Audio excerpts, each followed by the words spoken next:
So let's actually go into this issue, right?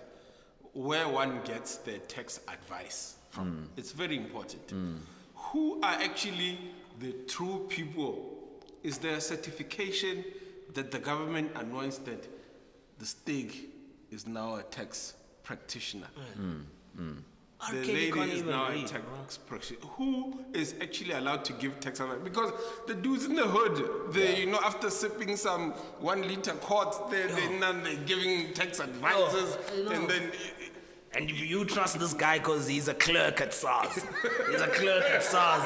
So he's gonna tell you. Who would you recommend you take a tax advice from? I think that's a fair question. Who would you recommend an individual can take tax advice from, and who would you stay away from? I think from a legislative standpoint, the first thing is that they would need to be registered as a tax practitioner. That's obvious.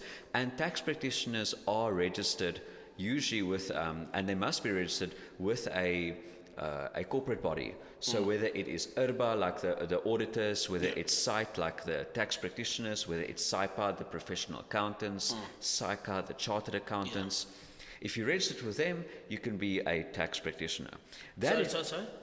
So are there lots of these, like? Yes, corporate bodies, and if you belong to it, you can register as a tax practitioner. So these, because you're from the hood, it would be gangs. So Yeah. It would be the Bloods, the Crips, the 7-Elevens, all the. So you have to belong to them first before you can be a tax practitioner. Would it be too much to even ask you to even give us like a list of those places, or there's just like a lot? I can. There's quite a few. It's a list. It's about 12. Yeah. Okay. So you could belong to that body, that like gang. validated one. Yeah. Okay. Then they give you street cred to give you tax advice. Okay, cool. But So that's just the first one. Because Ndarkie could then tell me, I'm registered. But that's number one. That's number one.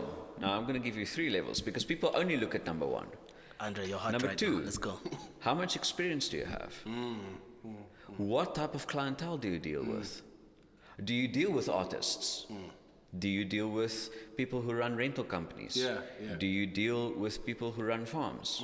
What is your exposure of the experience that you have? Expertise. Right? What's your expertise? That's number 2. But number 3 is for me the most important. The person who gives you advice, whether it is tax advice, whether it is life advice, whether it's financial advice, whether it is marital advice, you want to make sure that they have the heart of a teacher.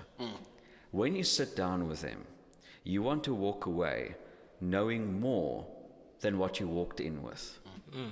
This is what I am to TeethSwag in his life. Yeah. Is that so? Yeah. That is what you want. The one episode where You want a tax practitioner who will sit down with you and will be patient enough with you, looking at your scenario and being able to talk to you in a way that makes you understand your position as a tax person better and be able to do the work in their company or however they do it. All right. So, and that goes for any advisor. Yeah. On that important note, we're going to take a slight break.